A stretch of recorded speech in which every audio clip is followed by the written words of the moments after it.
martial तारास YouTube channel पाहटा set कौन इन पाहटा set कौन सानाम को सगुन दाराम और जोहार तेहेन दो मिद दुखली खबर उ कते हिज आकाना आबो सानाम को बन बाडाय किया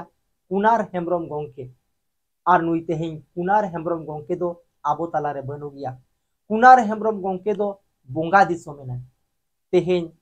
21 सेप्टेम्बर 2024 कोलकाता ना एसएस केम रे आजा मुचेद साहेब ए बगी आदा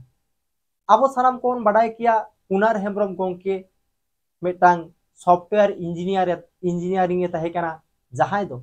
अब ऑलचिकी सॉफ्टवेयर होय बेनाव लिया नुया आयमा एनएम तहे कना मुचेद जीवन रे आज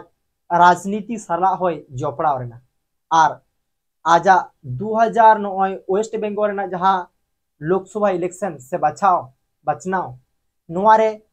2019 रे झाड़ग्राम लोकसभा खन नुई दो एमपी होय बेनाव लेना झाड़ग्राम लोकसभा खन जितकर कते बीजेपी टिकट ते जितकर कते नुई दो एमपी बेनाव लेना जहां दो 19 खन 24 हबी आज ट्राम तहे कांथया आर नोआ 24 रे आज माने आजा ट्राम मुचित मांग रेगे किछु दिन मांग रेगे आज रिजाइन किया इना तायम टीएमसी रे होय चालाव लेना आर बाडायो काना बांगमा नुई कुनार हेम्ब्रम गंके अब संतार सावता मारांग लई गानोआ मिद मारांग इपिल कनाय नुया आयमा कमी मेना संतार सावता रे आयमा कमी तहे कान तया अबुआ सॉफ्टवेयर चितारे नुई तेहेन अबो बगियात बोना तेहेन 21 सेप्टेम्बर 2024 नुई अबो बगियात बोना कुनार हेम्ब्रम गंके अबो बगियात बोना बाडायो काना बांगमा आजा शारीरिक जहाँ समस्या नवा दो किडनी ना प्रॉब्लम कारण ते किडनी ना समस्या कारण ते आज पहले झाड़ग्राम हॉस्पिटल रे को एडमिशन ले दिया से को भर्ती ले दिया इना तायम कोलकाता ना एसएस केम रे रेफार तायम तेहेन तेहेन आज बोंगा दिसमिना आजा जन्म दो तहे कान तया 23 सितंबर 1962 साल और तेहेन आज बोंगा दिसमिना 21 सेप्टेम्बर 2024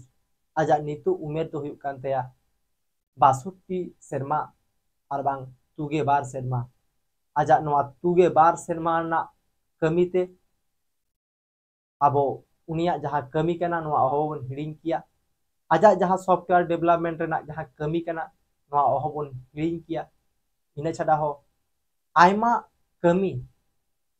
आज जहाँ कमी तो का नोआ अहोबन हिडिंग किया